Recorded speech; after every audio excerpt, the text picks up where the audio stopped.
Hello guys, good morning. અને અમે આવી ગયા છે તમારી સાથે નવો વ્લોગ લઈને. કેમ છો બધાય? મજામાં? જય શ્રી કૃષ્ણ, હર હર મહાદેવ. કેમ છો બધાય? અત્યારે હું બસ જવાની તૈયારી છે બેંકે. અને ભક્તિ અને મમ્મીને રૂમમાં બેઠા છે. કિશન તો ભગવાનનું કરે છે. અને બસ જો હવે આજ થોડુંક લેટ થઈ ગયું એટલે આજ તો હું હમણાં ફટાફટ ભાગી જઈશ. બસ ઊભી જશે લગભગ તો.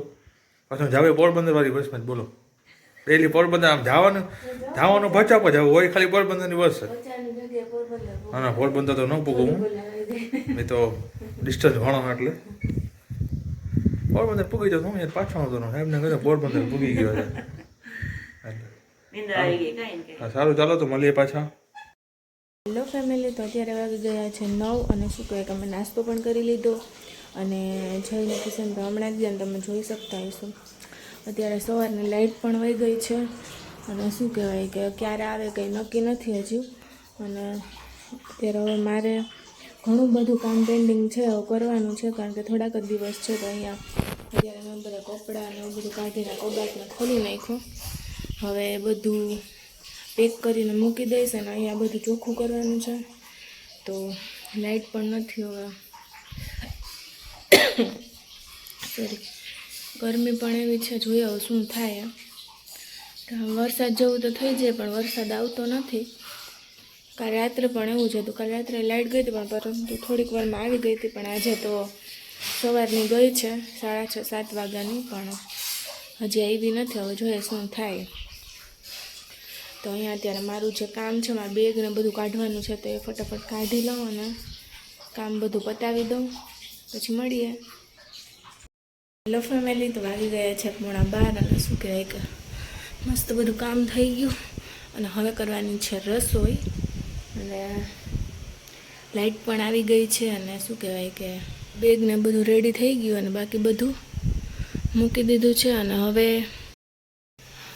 થોડું ઘણું બીજું હજી કામ છે, થોડું પેકિંગ થઈ ગયું અને બાકી બધું હજી થોડુંક બાકી છે. તો કરશું હવે કાલે નિરાતે. ને આજે તો શું કહેવાય કે આ કબાટને જે કાઢ્યું એ બધું ધોયું ને મમ્મીએ એ કર્યું ને કપડાં ધોયાના હમણાં જ ફ્રી થયા એ પણ. અને થોડા પાઇપને લુવાના છે, હું સાંજે લઈશ. હું સાંજે કરીશ કારણ કે અત્યારે તો વરસનો ટાઈમ થઈ ગયો અને શું કહેવાય કે થાકી પણ ગયા છે થોડાક. તો ફટાફટ રસોઈ કરીને જમી લઈએ અને પછી જોઈએ હવે સાંજે જે કામ નીકળે એ કરતા રહીશું અને તમને બતાવતા રહીશું. સારું, ચાલો રસોઈ બનાવી લઈએ. તો અત્યારે વાગી ગયા છે ડાયરેક્ટ શું કહેવાય 1:45 અને ભગવાનજીની થાળી પણ ધરાઈ ગઈ છે. અને આજે જમવામાં છે શાક, રોટલી અને શું કહેવાય કે મસ્ત તુવેર દાળની છૂટી છૂટી ખીચડી. આમાં એટલી મજા આવવાની છે આજે કે વાત જ પૂછવાની. મારી ફેવરેટ વઘારેલી સેજક જીરુંને મૂકીને લીમડોને હોય ને તો એ વઘાર મૂકીને શું કહેવાય ખીચડી બનાવીએ, એટલી મસ્ત થાય છૂટી છૂટી. અને એમાં પણ બટેટાનું શાક હોય તો કંઈ ન જોઈએ યાર. તો સારું, ચાલો હવે જમી લઈએ. તો અત્યારે વાગી ગયા છે 6 અને શું કહેવાય કે અમે મસ્ત આરામ કરી લીધો અને નાસ્તો પણ કરી લીધો. અને હવે જે બાકીનું કામ છે પતાવવાનું છે. અને અહીંયા શું કહેવાય કે આ જે કબાટને મેં ખોલ્યો હતો ને એવું બધું સરખું મૂકવાનું છે. એના બધા જે વચ્ચે રાખવાના હોય એ બધું નીકળું તો એ બધું સરખું મૂકી દઈશ. અને હજી એના પાઇપ લુવાના બાકી છે તો એ લુઈ લઈશ ને પછી પેક કરીને આપણે મૂકી દઈશું કબાટ. અને અહીંયા છે પાર્સલ. જય શ્રી કૃષ્ણ મમ્મી. હમણાં તો કહી દઈને વ્લોગમાં આમ નથી મેળવતો કે જય શ્રી કૃષ્ણ કરવાનું, ભૂલાઈ જાય. હા હા, સવાર પાછી દોડા દોડી હોય આપણે, એમાં તમે પૂજા પાઠ કરવા બેસી જાવ ને અમે નાસ્તો કરવા બેસી જાય ને અમે રહી જાય. અત્યારે જો મમ્મી કરે છે પારસી. અને શું કે નવીનમાં? હા વરસાદ પાણી કેદી આવ્યું કેવી વાત જોઈએ કા વરસાદ સુરત અમરેલી ને એ બાજુ બધાય છે આપણે સૌરાષ્ટ્રમાં તો આગાહી હું કાલ ન્યૂઝ જોતી હતી ને તમે બતાવતા હતા જુનાગઢમાં ને એ બધી આગાહી છે આપણે હજી નથી આપણે છેલ્લે આવે ને આમે બધાને આપણે આમે ના અહીંયા બધું આમે મોડું આવે કેરી મોડી આવે વરસાદ મોડો આવે કચ્છમાં બધું મોડું આવે મહેમાનને કોઈ ના આવે મહેમાનને મોડા મોડા આવે બધા કા કંઈ નક્કી ન હોય તો મહેમાન હા તો કંઈ નવીન કરવાનું કે કંઈ નથી કરવાનું હા તો 6 તો વાગી ગયા 1-2 દીમાં તમારું ચાલુ થાય કા પેકિંગ મારું અડધું થઈ ગયું મમ્મી કરશે ને હવે અત્યારે એક જ જોઈનો શર્ટ રહ્યો પારસીનો ને અહીંયા મારા પાઇપને છે તો એ લોહી નાખું પછી મૂકી દઉં અને પાઇપ છે ધૂળવાળા ભરાઈ રહ્યા તો એ બધા પેક કરીને મૂકી દઉં પછી જોઈએ આગળ શું કરીએ કિશનભાઈ પણ હમણાં આવવા જોઈએ થોડીક વાર પછી અને બારોબાર તડકો પણ અત્યારે એવો જ છે સવારે ઢાકલા જેવું લાગતું હતું ને અત્યારે તડકો હા સારું ચાલો મળીએ પછી કંઈ નવીન કરીએ તો તમને બતાવશું હેલો ફેમિલી તો અત્યારે વાગી ગયા છે 10 અને શું કહેવાય કે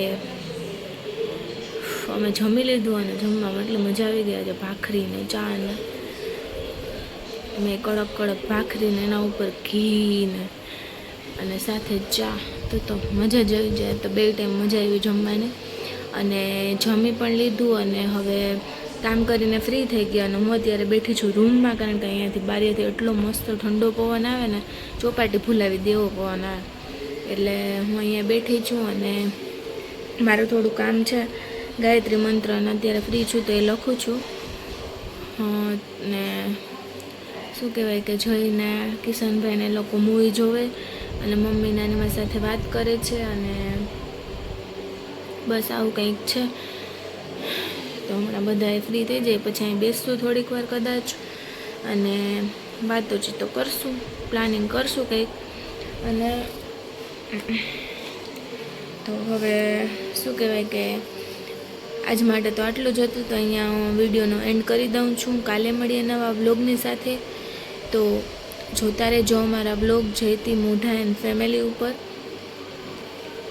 અને શું કહેવાય કે અમારા બ્લોગ તમને જો ગમતા હોય તો લાઈક કરજો શેર કરજો અને જો નવા હોય તો પ્લીઝ સબસ્ક્રાઈબ કરી લેજો કારણ કે ઘણા એવા નોન સબસ્ક્રાઈબર છે જે લોકો જોવે છે પણ સબસ્ક્રાઈબ નથી કરતા પ્લીઝ સબસ્ક્રાઈબ કરી લેજો કારણ કે જેટલા વ્યૂઝ આવે છે એમાંથી નોન સબસ્ક્રાઈબર લોકો વધારે છે તો એ લોકોને રિક્વેસ્ટ છે કે તમે જોવો છો તો ખાલી સબસ્ક્રાઈબ કરી લો અને શું કહેવાય કે બેલ આઇકન આવે દબાવી દો જેથી અમારા જે પણ નવા વ્લોગ આવશે એમનું નોટિફિકેશન તમને મળતું રહેશે અને થોડાક જ દિવસોમાં તો બહુ મસ્ત શું કહેવાય કે વ્લોગ આવવાના છે પ્રસંગના ને એના બધા તો એ જોવા માટે સબસ્ક્રાઈબ કરી લો જલ્દી અમારી ચેનલ અને નોટિફિકેશન માટે પણ તમે બેલ આઇકન દબાવી દો